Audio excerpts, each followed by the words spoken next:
नमस्कार, मैं अरविंद पांडे श्री गणेश क्लासेस अमेठी के ऑनलाइन प्लेटफॉर्म पर आपका स्वागत करता हूं। हम लोग हिंदी पढ़ रहे हैं। हिंदी में अब तक हम लोग वर्णमाला, वर्ण विच्छेद, संधि पूरा एकदम डिटेल में पढ़ चुके हैं। सारा का सारा वीडियो यूट्यूब चैनल पे पड़ा है, आप देख सकते हैं। इस समय समास का टॉपिक चल रहा है। समास में भी हम अब तक समास का परिचय, अव्ययी भाव समास और द्वंद्व समास पढ़ चुके हैं। आज हम पढ़ेंगे बहुब्रीहि समास के बारे में, ठीक है। तो चलिए सबसे पहले हम इसकी परिभाषा के बारे में देखेंगे।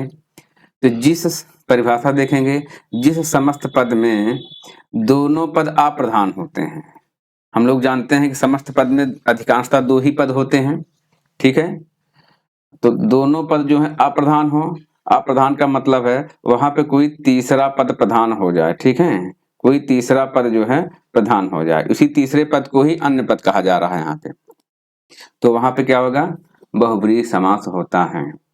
अब तीसरा पद प्रधानता से मतलब है यहाँ पे कि जब सामासिक पद के दोनों पद, जब सामासिक पद के दोनों पद अपना मूल अर्थ को छोड़कर अन्य अर्थ में उसका पर्यायवाची शब्द ही होगा, अन्य अर्थ प्रदान करना शुरू कर दें, अर्थात पर्यायवाची शब्द देना शुरू कर दें, वहां पे बहुब्रीहि समास होता है, ठीक है।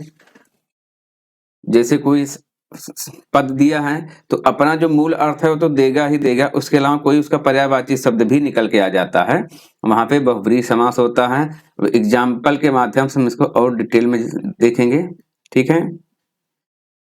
और जो बहुब्रीहि समास होते हैं उनका जब हम समास विग्रह करते हैं, जब उनको समास विग्रह करते हैं तो पदों के साथ इनमें से कुछ न कुछ आ जाएगा। जैसे जो या तो आएगा, या तो इस तीनों में से कोई एक आ जाएगा, जिसका जिसकी जिसके, या तो वाला वाली वाले, इनमें से कोई एक शब्द जुड़ जाता है। कहने का तात्पर्य है जब हम बहुब्रीहि समास के सामासिक पद का समास विग्रह करते हैं तो वहां पर उन पदों के साथ इन तीनों में से अर्थात जिसका जिसकी जिसके में से कोई एक आ जाएगा, ठीक है, या वाला वाली वाले में से कोई एक आ जाएगा, या तो जो आ जाएगा, तो वहां पे बहुब्रीहि समास होगा। एग्जाम्पल देखेंगे तो सब एकदम स्पष्ट हो जाएगा। जैसे देखिए यहाँ पे गजानन, गजानन शब्द दिया है, ठीक है। अब गजानन में दो पद है, एक है गज, इसका जो पहला पद है हम लोग जानते हैं, पहला पद है गज, ठीक है। दूसरा है आनन, ठीक है। अब गज आनन मतलब हाथी के समान मुख वाले। गजानन का तात्पर्य यहाँ पे क्या हो रहा है, हाथी के समान मुख वाले। अब देखिए यहाँ पे वाले शब्द आ गया कि नहीं आ गया, हाथी के समान मुख वाला। अब हाथी के समान मुख वाला का तात्पर्य किससे है, भगवान गणेश से है। तो गजानन के स्थान पे गणेश जो पद नया बन गया उसकी प्रधानता हो गई। जब गजानन आपके सामने कहा जाएगा, बोला जाएगा, तो आपके मन में तुरंत गणेश भगवान का नाम आ जाएगा। इसका मतलब है कि यहाँ पे गजानन में कोई तीसरा पद, अन्य पद प्रधान हो रहा है, अर्थात इसकी कोई न कोई पर्यायवाची शब्द मन मस्तिष्क में उभर जा रही है, ठीक है। तो इसमें दो पद हैं, गज और आनन है, अर्थात हाथी, गज का मतलब हाथी होता है, आनन का मतलब मुख होता है, हाथी के समान मुख वाले, अर्थात भगवान गणेश। इसी तरह यहाँ पे लंबोदर भी है, यहाँ पर भी दो पद हैं, एक तो हो जाएगा लंबा और दूसरा है उदर, ठीक है। दूसरा क्या है, उदर। उदर का मतलब पेट होता है, लंबा मतलब बड़ा, जिसके पेट बड़ा होता है, जिसको हम उसको कहते हैं, क्या कहते हैं हम, लंबोदर। तो लंबोदर का तात्पर्य किससे है, भगवान गणेश से। तो यहाँ पर भी पर्यायवाची शब्द निकल के आ रहा है, ठीक है। उसी तरह पंचानन अर्थात क्या हो जाएगा, पंच और आनन। पंच का मतलब यहाँ पे पांच से है, आनन का मतलब मुख से है, अर्थात जिसके पांच मुख हों उसे हम पंचानन कहते हैं। और पंचानन जो है हनुमान जी की पर्यायवाची मानी जाती है, ठीक है। पंचानन का मतलब होता है हनुमान जी। तो जहां पे पर्यायवाची आ जाए अर्थात कोई तीसरा पद आ जाता है, ठीक है, तो वहां पे क्या हो रहा है, बहुब्रीहि समास हो जा रहा है। और विग्रह करने पे क्या हो रहा है, इनमें से कुछ आ जा रहा है। जैसे देखिए पंच आनन अर्थात पांच मुख वाले, वाले शब्द आ गया।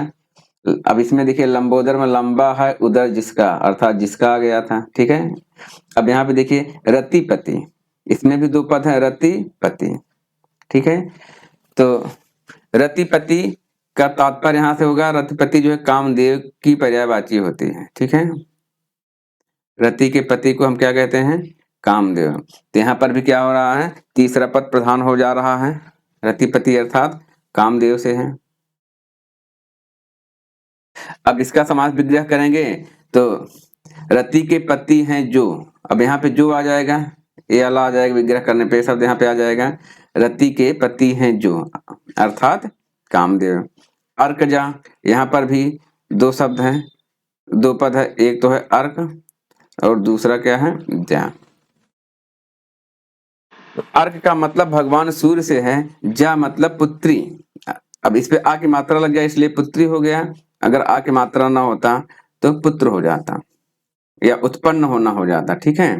तो अर्कजा मतलब भगवान सूर्य की पुत्री अर्थात यमुना।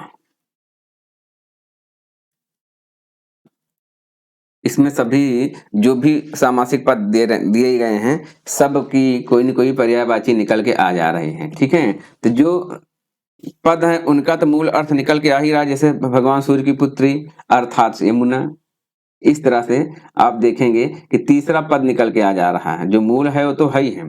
त्रिनेत्र, अब यहाँ पे देखेंगे त्रिनेत्र में त्रि और नेत्र है, त्रि का मतलब यहाँ पे तीन हो जाएगा और नेत्र का मतलब आंख हो जाएगा, अर्थात तीन आंख वाले।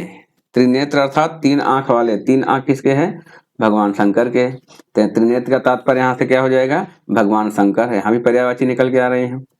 कामार्य, कामार्य में हो जाएगा दो पद है क्या, काम धन अर्य।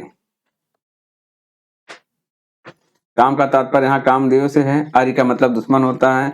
तो कामदेव के शत्रु या दुश्मन किसे माना जाता है, तो भगवान शंकर को माना जाता है।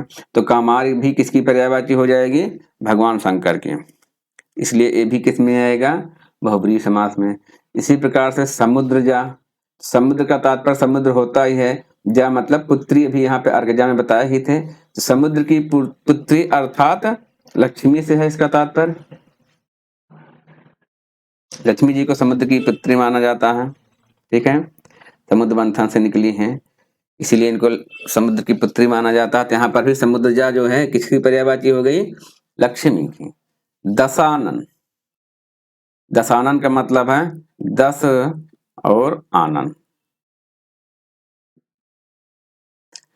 तो आनन का मतलब मुख है, 10 मुख हैं जिसके, यहाँ पर विग्रह करने पे जिसके आ रहा है ना, तो 10 मुख हैं जिसके अर्थात रावण। तो यहाँ पर भी दशानन का, दशानन की पर्यायवाची किसकी है, दशानन की पर्यायवाची रावण की। तो इसलिए यहाँ पर भी क्या होगा, बहुब्रीहि समास। मूल अर्थ तो दे ही रहा है, जैसे 10 हैं आनन जिसके, अर्थात जिस 10 मुख वाले, ये तो इसका मूल अर्थ हो गया 10 मुख वाला जो भी है दशानन है, लेकिन ये पर्यायवाची किसकी हो गई है, रावण की। इसी तरह चतुरानन, चतुरानन मतलब चतुर धन आनन हो जाएगा, यहाँ पर भी चतुर का मतलब चार हो जाएगा, आनन का मतलब मुख हो जाएगा, अर्थात चार मुख वाले।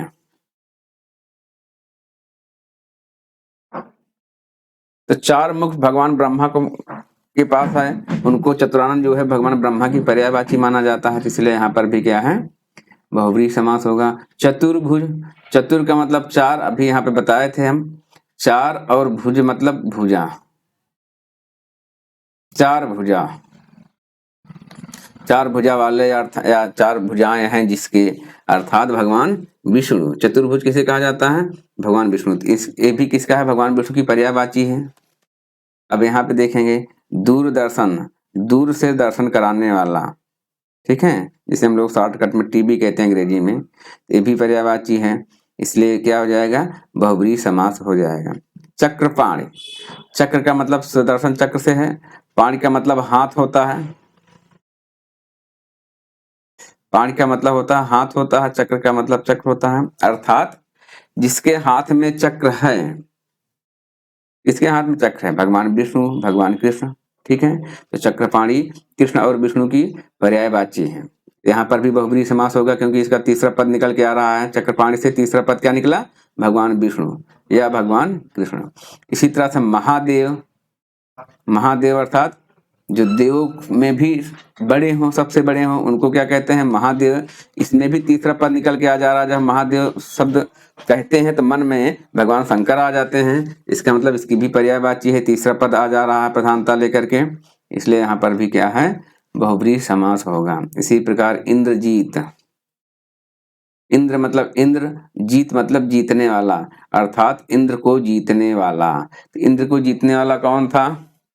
हम सब लोग जानते हैं, रामचरितमानस में वर्णन है कि रावण का पुत्र, जिसको हम लोग मेघनाद कहते हैं, वो जो है इंद्र को युद्ध में एक बार पराजित कर दिया था, जीत लिया था, तो उसको क्या कहा जाता है? इंद्रजीत। तो यहाँ पर भी तीसरा पद निकल के आ जा रहा है, इंद्रजीत कहने से मेघनाद का भाव आ रहा है। इसका मतलब यहाँ पर भी बहुब्रीहि समास है। इंद्रजीत जो है मेघनाद की पर्यायवाची है। जितेंद्रिय, इंद्रिय मतलब इंद्रियां, जितेंद्रिय का मतलब है इंद्रियों को जीतने वाला। इंद्रियों को जीतने वाला कौन जीता है? हनुमान जी को माना जाता है। इंद्रिय देवता लोग जीते हैं, देवता मतलब भगवान लोग जीत लेते हैं। इंद्रियों को जीतने वाला अर्थात हनुमान जी, ठीक है। तो ये भी जितेंद्रिय कहने से भी हनुमान जी का भाव मन में आ जा रहा है। इसका मतलब क्या होगा? जितेंद्रिय भी हनुमान जी की पर्यायवाची है। इसमें भी क्या होगा? बहुब्रीहि समास होगा। इसी तरह से यहाँ होगा शूलपाणी, जैसे अभी हम लोग पढ़े थे चक्रपाणी, अर्थात जिसके हाथ में चक्र है। उसी तरह यहाँ पर पाणी का मतलब भी हाथ है, अर्थात जिसके हाथ में, शूल का मतलब यहाँ पे त्रिशूल है, जिसके हाथ में त्रिशूल है, अर्थात भगवान शंकर। तुरंत मन मस्तिष्क में भगवान शंकर की छवि आ जाती है जब शूलपाणी कहा जाएगा। चंद्रशेखर, चंद्र मतलब चंद्रमा, शेखर मतलब शिखर, अर्थात सिर। तो जिसके सिर पर चंद्रमा विराजमान है, ऐसा कहने से मन में भाव किसका आएगा? शंकर भगवान का, अर्थात तीसरा पद मन में उभर आता है। तो चंद्रशेखर भी भगवान शंकर की पर्यायवाची है। तिरंगा, तिरंगा मतलब तीन रंग वाला, ठीक है। तो जिसमें तीन रंग हैं, अर्थात हमारा जो राष्ट्रीय ध्वज है, जब तिरंगा कहा जाता है तो तुरंत हमारे मन मस्तिष्क में क्या आता है? राष्ट्रीय ध्वज आ जाता है, ठीक है। राष्ट्रीय ध्वज जो है वो तिरंगा है।